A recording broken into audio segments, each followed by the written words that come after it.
నమస్కారం అండి, నా పేరు డాక్టర్ సువర్చల, జీవా ఫర్టిలిటీ సెంటర్స్ లో సైంటిఫిక్ డైరెక్టర్ ని. PCOS అంటే పాలిసిస్టిక్ ఓవేరియన్ సిండ్రోమ్ ఎందుకు అవుతుంది అండ్ దీని వల్ల ఏం ప్రాబ్లమ్స్ అవుతాయి, అసలు ఎక్కడి నుంచి మొదలవుతుంది ఈ ప్రాబ్లం అనేది ఇవాళ టాపిక్. దీని గురించి తెలుసుకోవాలంటే కొంచెం సెల్యులార్ లెవెల్ అంటే సెల్స్ దాకా వెళ్ళాలి. సెల్స్ మన బాడీలో కొన్ని మనం తినే ఆహారంని గ్లూకోజ్ ని ఎనర్జీ కింద కన్వర్ట్ చేస్తాయి. ఈ ఎనర్జీని ప్రతి సెల్ వాడుకుంటుంది. మన అన్ని యాక్టివిటీస్ కి కూడా ఈ ఎనర్జీ చాలా ఇంపార్టెంట్. కానీ ఈ కన్వర్జన్ ఉందే, ఈ తినే గ్లూకోజ్ ఈ బాడీలో ప్రొడ్యూస్ అయ్యే గ్లూకోజ్ ఎనర్జీలో కన్వర్ట్ అవ్వాలంటే ఇన్సులిన్ అనే హార్మోన్ చాలా ఇంపార్టెంట్. ఈ ఇన్సులిన్ అనే హార్మోన్ ప్యాంక్రియాస్ నుంచి రిలీజ్ అవుతుంది. ఇది కూడా ఒక భాగం అన్నమాట. ఈ ప్యాంక్రియాస్ నుంచి రిలీజ్ అయిన ఇన్సులిన్ సెల్స్ మీద యాక్ట్ చేసి గ్లూకోజ్ ని ఎనర్జీకి కన్వర్ట్ చేస్తుంది. ఇన్సులిన్ రెసిస్టెన్స్ ఉన్న వాళ్ళల్లో ఈ యాక్టివిటీ అవ్వదు. అంటే ఇన్సులిన్ రిలీజ్ అయినా సెల్స్ మీద యాక్ట్ చేసిన గ్లూకోజ్ ని కన్వర్ట్ చేయలేక బాడీలో ఫ్యాట్ ఎక్కువ అక్యుములేట్ అవుతుంది. అడిపోస్ టిష్యూ అంటారు. ఇది ఎక్కువ అక్యుములేట్ అవుతుంది అనమాట. దీనివల్ల ఈ ఇన్సులిన్ రెసిస్టెన్స్ వాళ్ళు కొంచెం లావుగా ఉంటారు. ఇప్పుడు ఇన్సులిన్ రెసిస్టెన్స్ ఉన్న వాళ్ళలో ఇన్సులిన్ పెరుగుతూ ఉంటుంది. గ్లూకోజ్ ఓకే, బట్ ఇన్సులిన్ కూడా లెవెల్స్ పెరుగుతూ ఉంటాయి. ఇది నెగటివ్ ఫీడ్బ్యాక్ లాగా మళ్ళీ ప్యాన్క్రియాస్కి వెళ్ళి ప్యాన్క్రియాస్ మళ్ళీ ఇంకా ఇన్సులిన్ ప్రొడ్యూస్ చేస్తుంది. సో ఇది ఒక సైకిల్ లాగా నడుస్తూ ఉంటుంది ఇన్సులిన్ రెసిస్టెంట్ పేషెంట్స్ లో. ఇదే పాలిసిస్టిక్ ఓవేరియన్ సిండ్రోమ్ PCOS ఉన్న వాళ్ళలో కూడా అవుతూ ఉంటుంది. ఈ ఎక్కువ ఇన్ఫ్లుయెన్స్ హైపోథాలమస్ అనే బ్రెయిన్ లో ఉన్న ఆర్గన్ మీద యాక్ట్ చేస్తుంది.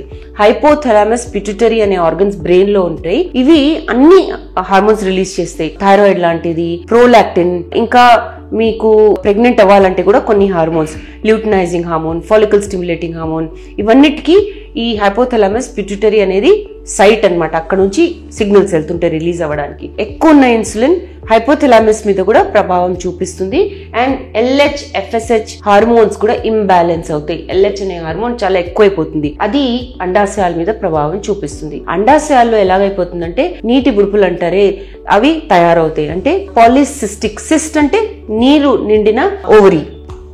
సో ఈ పాలిసిస్టిక్ ఓవేరియన్ సిండ్రోమ్ లో అండాశయాల్లో ఎక్కువ అండాలు పెరుగుతాయి కానీ ఏది విడుదలవ్వదు. ఇలాంటి పేషెంట్స్ లో ఓవ్యులేషన్ అంటే అండం విడుదలవ్వడం ఇర్రెగ్యులర్ గా ఉండొచ్చు, బొత్తిగా ఉండకపోవచ్చు, దాన్ని యాన్ ఓవ్యులేషన్ అంటారు. పీరియడ్స్ ఇర్రెగ్యులర్ ఉంటాయి, లావుగా ఉంటారు, జుట్టు ఎక్కువ ఉంటుంది బాడీ మీద, మొహం మీద పింపుల్స్ ఎక్కువ ఉంటాయి.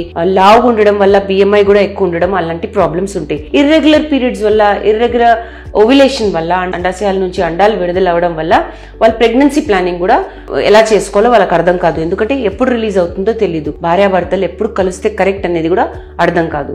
సో ఇది పెద్ద సమస్య పాలిసిస్టిక్ ఓవేరియన్ సిండ్రోమ్ లో. ఈ ఇన్సులిన్ ఎక్కువ అయితే కొద్ది ఆండ్రోజెన్స్ కూడా ఎక్కువ అవుతాయి. ఆండ్రోజెన్స్ అంటే మేల్ హార్మోన్స్, టెస్టోస్టెరోన్ లాంటి హార్మోన్స్, మేల్ హార్మోన్స్ పురుషుల్లో ఎక్కువ ఉంటాయి.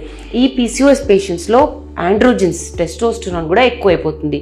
ఇది ఎక్కువ అయినప్పుడు ఈ పాలిసిస్టిక్ ఓవేరియన్ సిండ్రోమ్ కూడా ఎక్కువ అవుతుంది. సో ఈ సమస్య ఉన్నప్పుడు కొన్ని పరిష్కారాలు ఉంటాయి. ఏంటి? ఫస్ట్ గా గ్లూకోజ్ తగ్గించుకోవాలి. మనం కన్జ్యూమ్ చేసే గ్లూకోజే కదా కన్వర్ట్ అవ్వట్లేదు, అందుకని గ్లూకోజ్ కన్సంప్షన్ తగ్గించండి. లో గ్లైసెమిక్ ఇండెక్స్ ఉన్న ఫుడ్ తినండి. అంటే రైస్ తక్కువ తినండి, వీట్ ఇవన్నీ కొంచెం తక్కువ చేసి జొన్నలు, సజ్జలు అవన్నీ ఎక్కువ కన్జ్యూమ్ చేయండి. ఇలాంటప్పుడు ఏంటంటే మీరు డయట్, ఎక్సర్సైజ్ తో పాటు కొన్ని మెడిసిన్స్ కూడా తీసుకుంటే, మెట్ఫార్మిన్ లాంటివి తీసుకుంటే 5 to 10% బాడీ వెయిట్, మీరు ఒక 80-90 కిలోస్ ఉన్నారనుకోండి, దాని నుంచి ఒక 5-10% బాడీ వెయిట్ తగ్గితే మీ మెటబాలిజం మళ్ళీ స్టార్ట్ అవుతుంది. ఓవ్యులేషన్ అనేది, అండం అనేది పెరిగి ఇక్కడ నుంచి విడుదలవ్వడం ఈజీ అవుతుంది. So polycystic ovarian syndrome patients లో, PCOS పేషెంట్స్ లో ఇది మనం బ్రేక్ చేయాలి. ఏంటి? ఇన్సులిన్ ఎక్కువ బిల్డప్ అవ్వడం, మందుల ద్వారా కావచ్చు, డయట్, ఎక్సర్సైజ్ ద్వారా కావచ్చు. ముందు మీరు ప్రయత్నం చేశాక వర్కౌట్ అవ్వకపోతే అఫ్ కోర్స్ ట్రీట్మెంట్ ఆప్షన్స్ కూడా ఉంటాయి. ఓవ్యులేషన్ ఇండక్షన్, IUI, IVF అవన్నీ కూడా చేయొచ్చు. దీని గురించి ఇంకా వివరాల కోసం తప్పకుండా జీవా ఫర్టిలిటీ సెంటర్స్ కి వచ్చేయండి. Thank you. చాలా థ్యాంక్స్ అండి